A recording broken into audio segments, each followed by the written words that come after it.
Alhamdulillah, alhamdulillahi rabbil alamin. Wassalatu wassalamu ala ashrafil anbiya'i wal mursalin, sayyidina wa maulana Muhammadin wa ala alihi wa ashabihi wa man tabi'ahum bi ihsanin ila yaumiddin. Amma ba'd.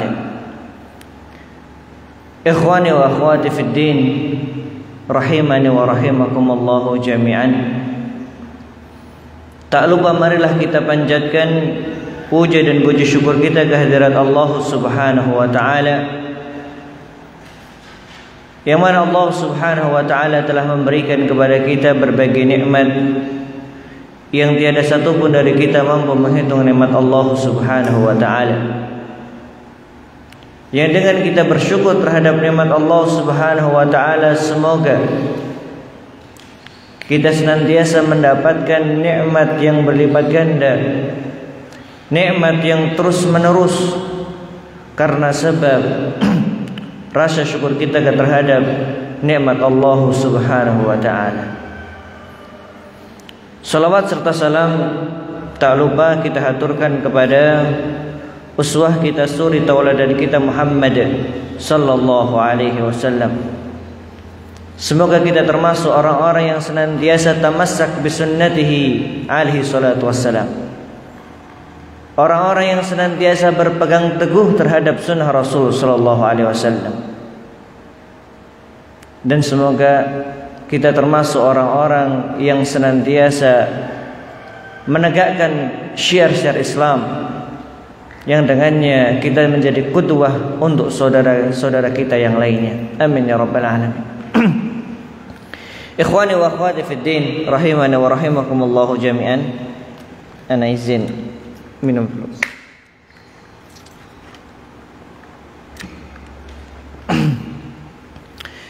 Kita masih melanjutkan pembicaraan kita atau pembahasan kita tentang kaidah-kaidah kehidupan yang bersumber daripada Al-Quran Al-Karim. Dan tentu kita sudah mengingat dan sudah kita pelajari bahwa hakikat daripada Allah Subhanahu wa taala menurunkan Al-Quran agar dijadikan sebagai petunjuk bagi seluruh manusia. Dengan kita mengambil petunjuk tersebut, dengan kita mempelajarinya, kita mentadaburinya, maka akan jelas kemana langkah kaki kita akan kita langkahkan, ke arah mana tujuan kita hakikatnya. Apakah hanya sekedar kita akan mencari dunia yang mana semuanya akan binasa, ataukah kita akan mencari akhirat khairu wa abqa, yang mana akhirat itu lebih baik dan juga pasti kekal. Dan kaidah kita dan kaidah yang akan kita pelajari pada sore hari ini berkenaan dengan bagaimana ketika seseorang sudah berusaha semaksimal mungkin melakukan suatu pekerjaan, melakukan suatu perbuatan, maka kita sebagai orang yang melihat hal tersebut tidak boleh mencelanya, tidak boleh mengolok-oloknya, karena sebuah upaya yang telah dia lakukan secara maksimal. Kaidah ini terdapat pada surah At-Taubah ayat yang ke-91. Kami minta kepada saudara akhina Mu'ad untuk membuka dan membacakan surah At-Taubah dari ayat yang ke-90. Fadhal. Sampai ayat yang ke-93 nanti. 90 sampai 93. Ya, yang bawa mushaf silahkan bapak-bapak untuk membukanya. Fadhal.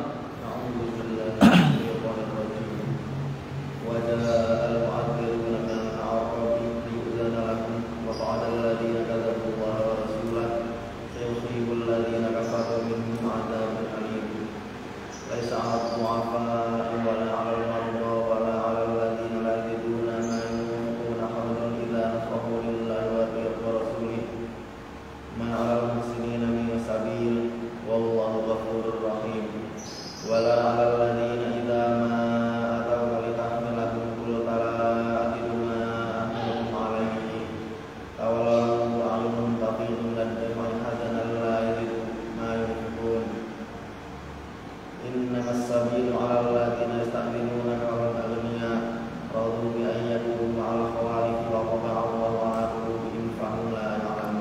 Naam, iqra terjemah.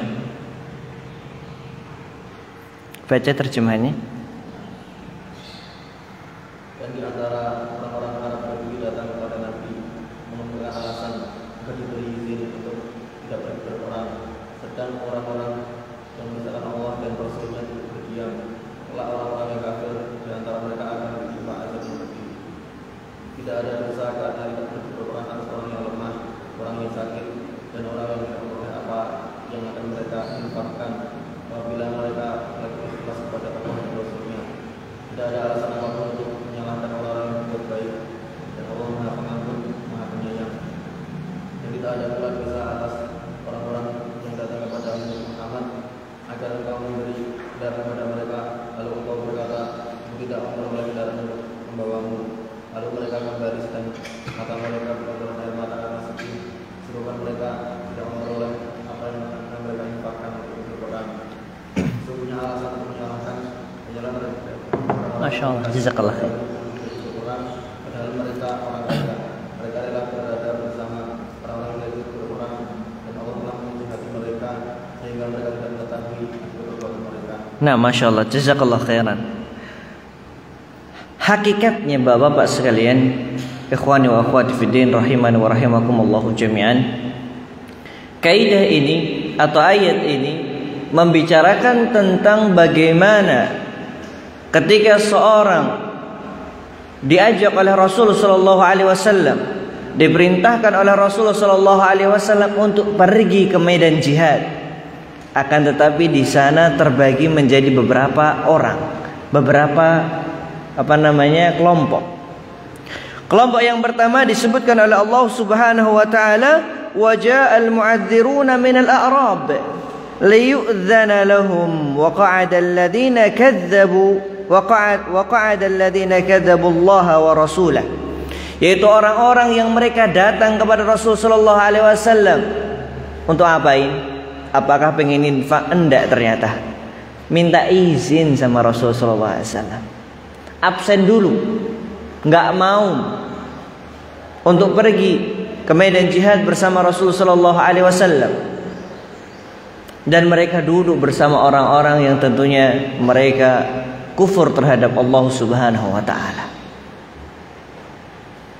Dan kisah ini terjadi atau sababun nuzul fi hadhil ayah adalah ketika terjadinya perang Tabuk. Perang Tabuk itu tahun berapa, Pak? Hah? Tahun berapa? Sanah Tasi'ah minal hijrah. Tahun berapa? Tasi'ah? Iya, 9 Hijriyah.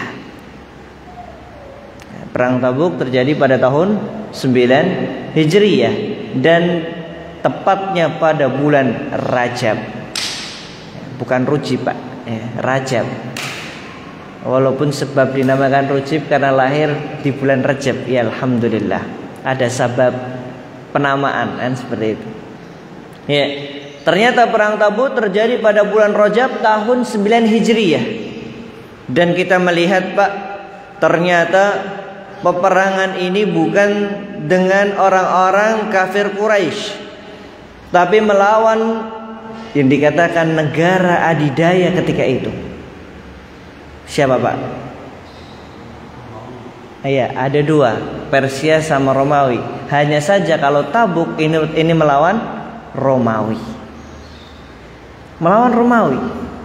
Dan kita tahu juga ya, antara Madinah dengan Tabuk jaraknya tidak hanya sekedar ratusan meter, enggak, Pak. Ternyata kurang lebih 700 km. Kira-kira dari mana ke mana, Pak, ini, Pak? 700 km.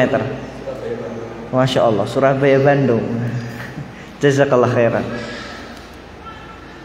Makanya di sini Allah Subhanahu wa taala menyebutkan di sana ada beberapa golongan ketika Rasul sallallahu alaihi wasallam menyerukan untuk jihad fi sabilillah.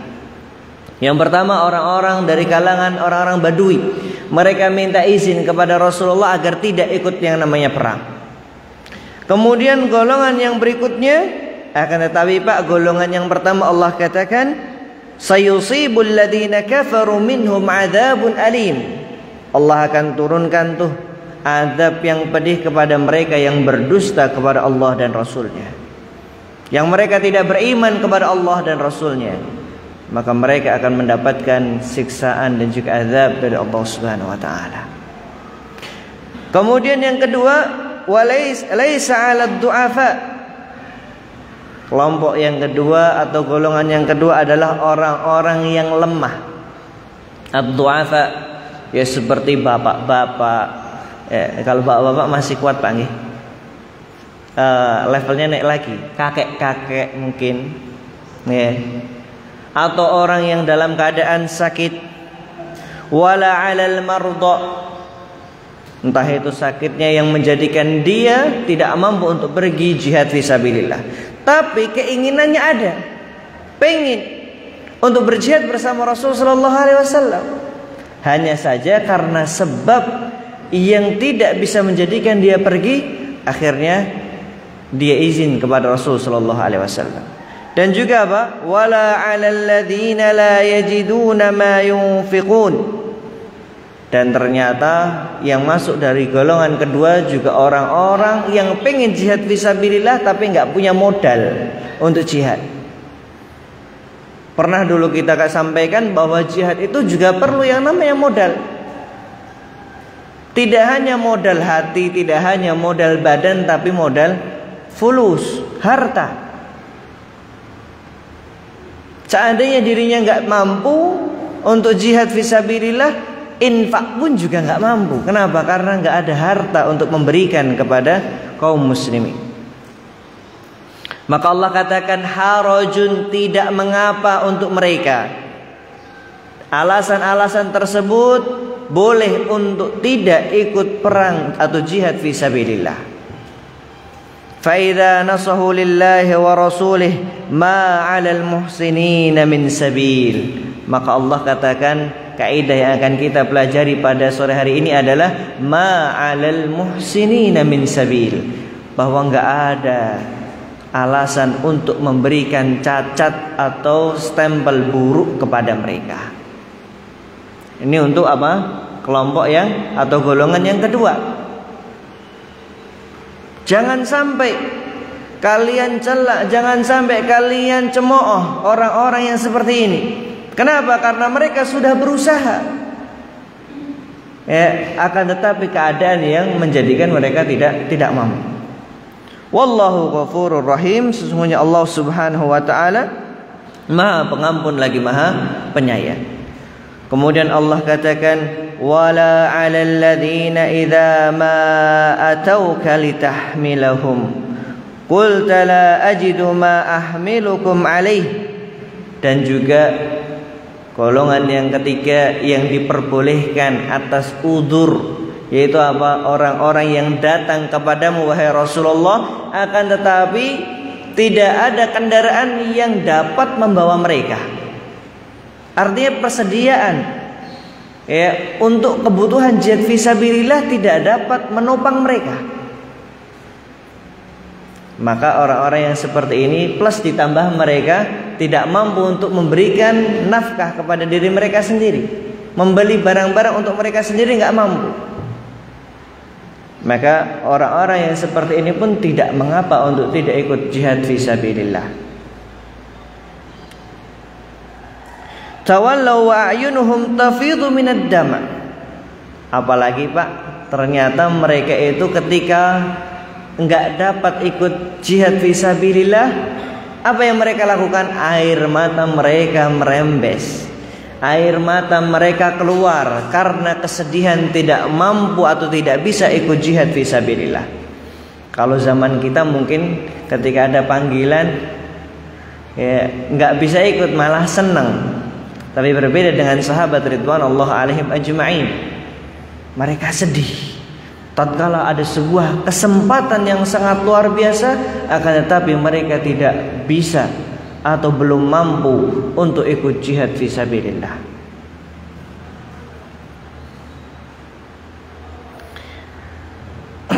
Alla yajidu ma yunfiqun, dan mereka tidak mendapati harta untuk memberikan infak kepada mereka. Kemudian Allah Ta'ala mengatakan, innamas sabilu 'alal ladzina yasta'dzinunaka wa hum aghnia. Adapun cercaan itu diberikan kepada mereka yang meminta izin kepadamu, padahal mereka adalah orang-orang yang kaya, orang-orang yang mampu. Radu bi ayyakunu ma'al khawalif, dan mereka ridha bersama orang-orang yang tidak bisa atau tidak mampu untuk jihad fi sabilillah. Wa taba'allahu ala qulubihim fahum la ya'lamun, dan ternyata Allah Subhanahu wa taala memberikan ganjaran, memberikan kalau orang sekarang bahasanya kutukan. Apa kutukannya? Allah katakan, wa taba'allahu ala qulubihim fahum la ya'lamun. Allah Subhanahu wa taala telah mengunci hati mereka sehingga mereka tidak mengetahui akibat perbuatan yang telah mereka kerjakan. Baik. Ahibati fillah rahimani wa rahimakumullah jami'an. Para ulama menyebutkan walaupun ayat ini terdapat sababun nuzul, sebab turunnya ayat, yaitu apa? Perang Tabuk. Akan tetapi para ulama ahli tafsir mereka mengatakan al-ibratu bi'umumil lafzi la bi khususis sabab. Al-ibratu bi'umumil lafzi la bi khususis sabab. Apa artinya? Bahwa ibrah itu bukan karena sebab turunnya atau sebab turunnya ayat tersebut, akan tetapi ibrah itu diambil daripada umumil lafaz, keumuman lafaz tersebut. Karena terdapat kelompok yang mereka mengatakan, oh ayat ini hanya khusus pada jihad. Akan tetapi hal tersebut tidaklah benar. Yang benar adalah al-ibratu bi'umumil lafzi la bi khususis sabab. Maka ketika kita mendapatkan sebuah kaidah wa ma 'alal muhsinina min sabid, bahwa tidak ada cercaan, tidak ada celaan terhadap mereka yang telah melakukan kebaikan. Hal ini dapat kita lihat pada kehidupan kita Pak sehari-hari. Seperti anak kita contohnya, mereka sudah berusaha semaksimal mungkin belajar, semaksimal mungkin untuk belajar, murojaah, atau bahkan dimasukkan kepada sekolah tahfidz agar niatnya anak tersebut menjadi hafizul Quran 30 juz'an, 30 juz pengen. Tapi qaddarallah wa ma syafa'al, sudah semaksimal mungkin, bahkan sampai sedih, sampai nangis, Allah Subhanahu wa taala belum mengizinkan ananda kita untuk hafal 30 juz. Maka jangan sampai kita mencela mereka. Kita katakan wah anaknya bodoh dan lain sebagainya, IQ-nya rendah. Jangan. Kenapa? Karena mereka sudah melakukan semaksimal mungkin. Begitu pula ketika kita sebagai seorang bos punya karyawan, mungkin mereka telah melakukan beberapa kesalahan. Tapi perlu kita lihat, apakah mereka sudah melakukan dengan baik atau belum. Kita lihat dalam sebuah hadis Rasulullah SAW menyebutkan bahwa kelak di hari kiamat akan ditampakkan ada para anbiya, para nabi yang pengikutnya banyak, dan salah satunya ada Rasul kita Muhammad SAW. Kemudian ada yang hanya beberapa orang pengikutnya. Kemudian bahkan ada yang tidak memiliki pengikut. Apakah kemudian Allah Subhanahu wa taala mencela para nabi-nabi? Tidak. Kenapa? Karena mereka sudah melakukan semaksimal mungkin. Dan bisa jadi ya umatnya ya orang-orang yang bebel, ya, orang-orang yang susah, keras untuk diberikan dakwah. Akan tapi Allah Subhanahu wa taala tidaklah kemudian marah terhadap para nabi-nabi yang tidak memiliki pengikut atau pengikutnya yang sedikit. Begitu pula kita dalam berdakwah. Apakah berdakwah harus memiliki jamaah yang banyak? Enggak, Pak. Tapi bagaimana kita berusaha semaksimal mungkin untuk menyebarkan kebaikan, untuk menyebarkan dakwah ilallah subhanahu wa ta'ala. Adapun hasilnya kita serahkan semuanya kepada Allah subhanahu wa ta'ala. Yang terpenting adalah kita berusaha semaksimal mungkin. Jangan sampai kita belum maksimal kok nuntut yang lebih, nuntut yang sempurna. Jangan. Dan tidak ada seorang yang melakukan pekerjaan dengan sempurna. Mungkin di sana terdapat cacat-cacat atau kesalahan-kesalahan, hal yang wajar. Maka Allah subhanahu wa ta'ala mengatakan, wa ma 'alal muhsinina min sabil. Orang-orang yang sudah semaksimal mungkin melakukan suatu pekerjaan, tidak ada cacat bagi mereka, tidak ada cemoohan bagi mereka. Dan kalau kita melihat ayat ini Bapak-bapak sekalian, dalam surah At-Taubah yang tadi telah kita baca, jangan sampai terbetik pada diri kita mengatakan, oh seandainya saya hidup di zaman Rasul Sallallahu Alaihi Wasallam. Siapa Pak yang jamin kita menjadi orang-orang yang ketika Allah panggil, Rasulnya panggil untuk jihad langsung pergi? Bisa jadi malah kelompok yang pertama, na'udzubillah, tsumma na'udzubillah. Maka apa yang ada di zaman kita sekarang ini, yang Allah subhanahu wa ta'ala telah memberikan hidayah kepada kita, kita bersyukur dan kita manfaatkan apa-apa yang dapat kita kerjakan. Ahibati fillah, rahimani wa rahimakumullahu jami'an. Maka kalau kita melihat ayat ini, kita tidak boleh mencela seseorang atas kekeliruan yang telah dia kerjakan. Kemudian ayat yang berikutnya atau kaidah yang berikutnya,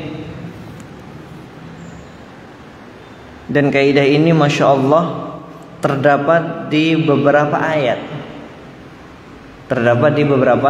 beberapa ayat, dan menunjukkan bagaimana keadilan Allah subhanahu wa ta'ala.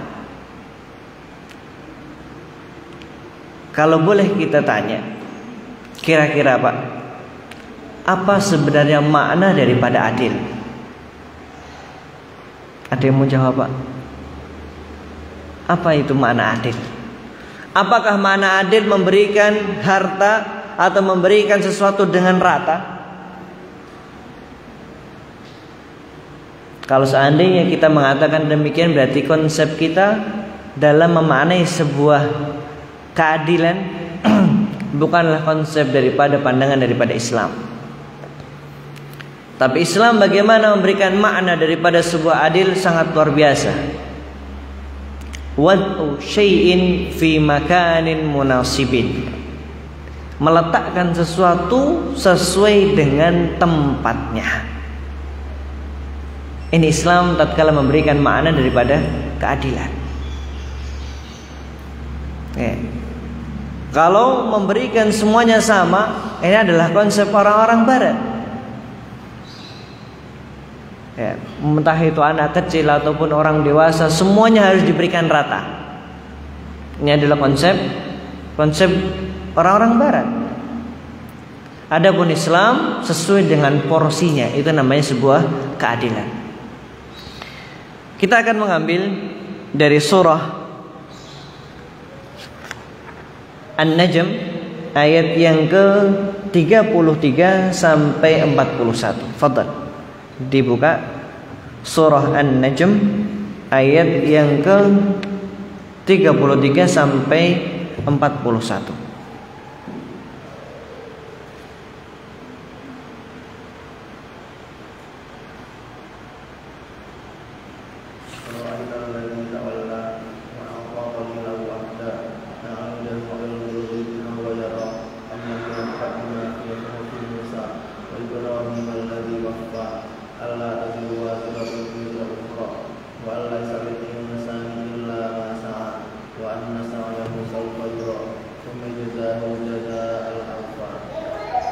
Nah, Iqra terjemahnya. Karena tidaklah engkau melihat orang yang membaca Al-Quran dan dia memberikan sedikit dari apa yang dijanjikan lalu menahan sisanya, apakah dia mempunyai ilmu tentang yang baik sehingga dia dapat melihatnya, ataukah belum diberitakan kepadanya apa yang ada dalam lembaran-lembaran yang kepada Musa, lembaran-lembaran Ibrahim yang selalu meninggalkan janji, itu bahwa seorang yang tidak akan mengumpul dosa orang lain dan manusia hanya mengusahakan kelak usahakannya, dan sesungguhnya usahanya itu telah datang kepadanya dan kemudian akan diberi balasan kepadanya dengan balasan yang paling sempurna. Nah, Masya Allah, jazakallah khairan. Di dalam surah An-Najm Allah subhanahu wa ta'ala menyebutkan sebuah kaidah, ala taziru waziratu wizra ukhra. Dan kaidah ini ahibati fillah rahimani wa rahimakumullah menunjukkan bahwa kaidah ini adalah kaidah yang sangat penting, sampai-sampai Allah subhanahu wa ta'ala meletakkan pada 5 tempat. Tempat yang pertama yaitu pada surah Al-An'am ayat yang ke-164. Surah Al-An'am ayat yang ke-164. Kemudian tempat yang berikutnya atau ayat yang berikutnya itu dalam surah Al-Isra ayat yang ke-15. Kemudian juga di dalam surah Al-Fatir, surah Fatir ayat yang ke-18. Kemudian juga di dalam surah Az-Zumar ayat yang ke-7. Dan yang terakhir yaitu yang tadi barusan dibaca adalah surah An-Najm ayat yang ke-38. Yang pertama tadi apa? Surah apa? Al-An'am ayat yang ke-164. Kemudian surah Al-Isra ayat yang ke-15. Kemudian surah Fatir ayat yang ke-18. Kemudian surah Az-Zumar ayat yang ke-7. Ya, kemudian surah An-Najm ayat yang ke-38. Masya Allah. Allah Ta'ala berfirman, wala taziru waziratu wizra ukhra. Dan sungguh seseorang tidak memikul dosa atas apa yang dilakukan oleh orang lain. Allah katakan wala taziru waziratu wizra ukhra, bahwa seseorang tidak memikul dosa orang lain. Dan ini menunjukkan keadilan Allah Subhanahu wa ta'ala. Ketika dia melakukan kesalahan atau melakukan dosa, contohnya orang lain, maka kita tidak memiliki kewajiban untuk memikul dosa orang tersebut. Dan ini membantahkan perkataan bahwa kalau istilah sekarang anak haram, Pak. Anak haram. Apa itu anak haram? Berarti ada anak halal, Ustaz. Ada anak haram juga. Apa yang dimaksud dengan anak haram? Yaitu ketika apa? Sebuah istilah ketika ada seorang yang lahir dari perbuatan zina. Dan orang menganggap bahwa anak tersebut akan menanggung dosa orang tuanya yang telah dilakukan zaman dulu dari perbuatan zina. Na'udzubillahi tsumma na'udzubillah. Maka Allah katakan di dalam ayat ini wala taziru waziratu wizra ukhra, bahwa seseorang itu tidak memikul dosa orang lain. Dan ternyata ahibati fillah rahimani wa rahimakumullahu jami'an, tidak hanya umatnya Nabi Muhammad SAW yang mendapatkan syariat tentang hal ini, akan tetapi umat-umat terdahulu pun juga sama, bahwa dosa-dosa orang lain tidaklah dipikul oleh orang lain, akan tetapi mereka sendiri yang memikulnya.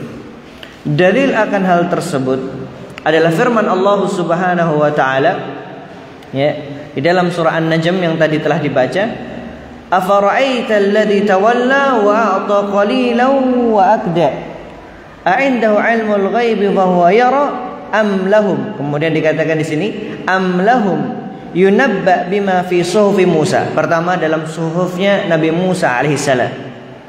Kemudian wa Ibrahim alladzi waffa, dan juga Nabi Ibrahim, syariatnya Nabi Ibrahim alaihissalatu wassalam.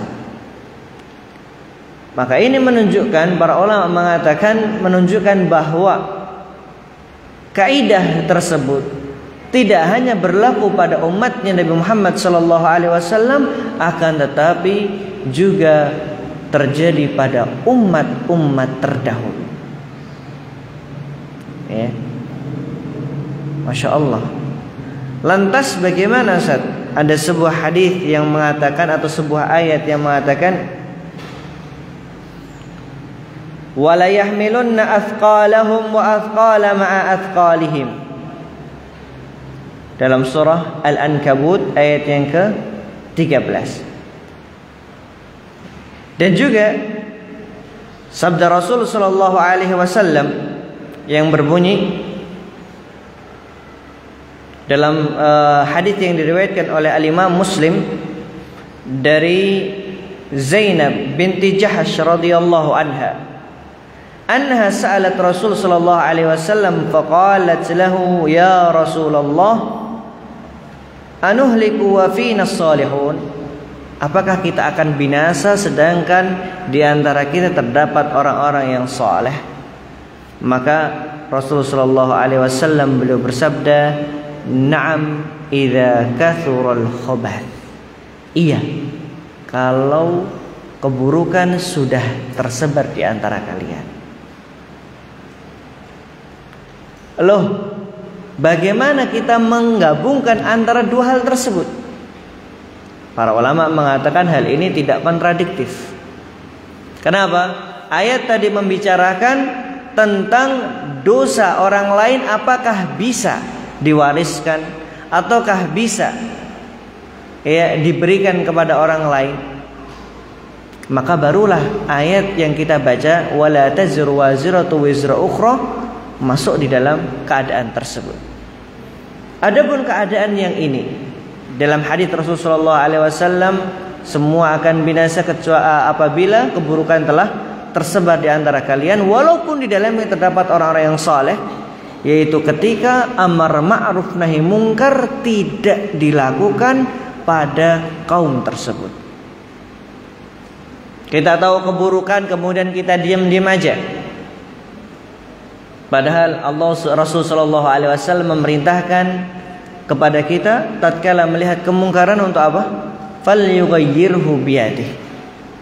Fa in lam yastati' fa bilisanihi, dengan cara tangan terlebih dahulu.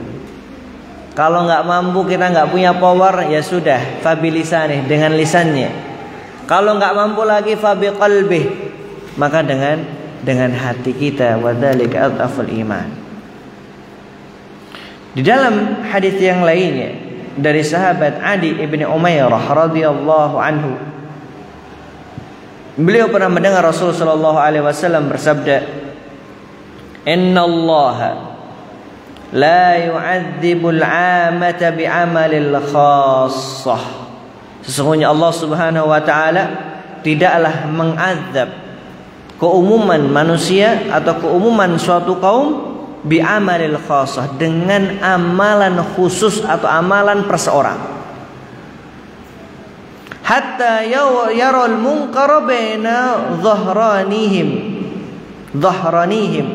sampai mereka itu melihat kemungkaran tapi mereka tidak mau mengingkari kemungkaran tersebut.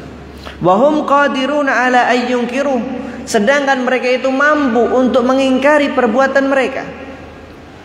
Fa idza fa'alu dzalika, apabila mereka melakukan hal tersebut, artinya diam atas kemungkaran, barulah Allah mengatakan, Allah Subhanahu wa taala akan mengadab mereka, baik perseorangan tersebut ataupun al-ammah, semuanya. Jadi hadis ini pun menjelaskan Ya, tentang hadis yang sebelumnya, bahwa karena sebab kemungkaran yang tersebar itu disebabkan tidak ada amar ma'ruf nahi mungkar. Dan ketika amar ma'ruf nahi mungkar sudah tidak ada, barulah Allah Subhanahu wa taala akan menimpakan azab yang sebelumnya dilakukan oleh satu orang atau dua orang atau mungkin hanya segelintir orang kepada al-ammah semuanya, walaupun di dalam terdapat orang-orang yang saleh. Ahibati fillah rahimani wa rahimakumullahu jami'an. Dari dua kaidah ini, kaidah yang pertama wa ma 'alal muhsinina min sabil, bahwa tidak ada celaan terhadap orang-orang yang telah melakukan perbuatan yang baik.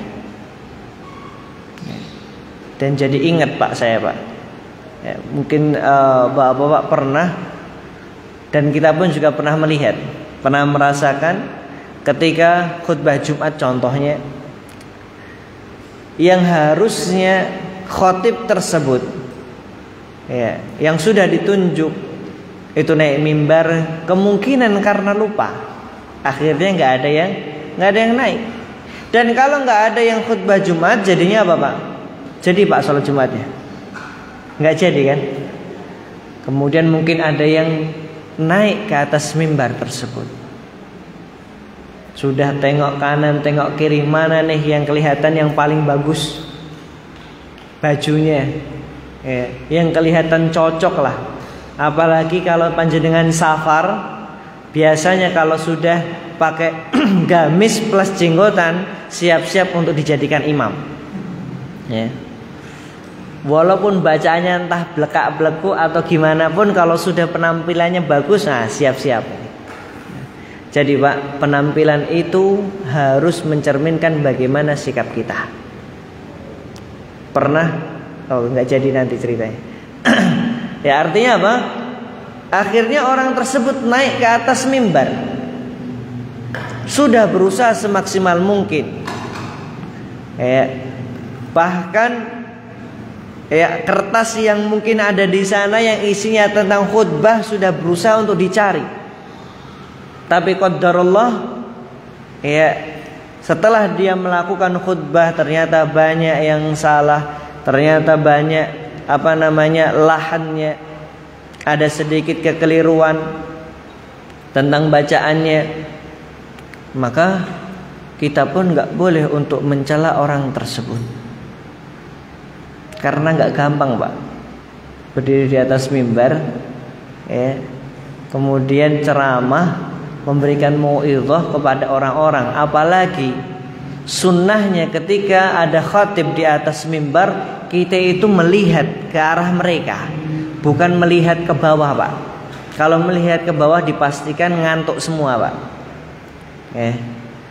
Tapi sunnahnya apa? Kita melihat ke arah khatib kita. Ini yang mungkin jarang sekali kita lihat. Ketika khatib di atas mimbar, yang ada melihat ke bawah, saking khusyuknya.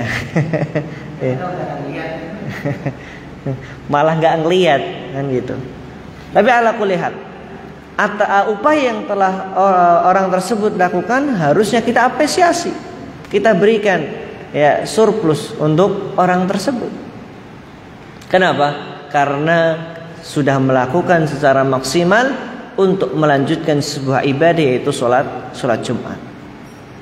Itu yang harus kita lakukan.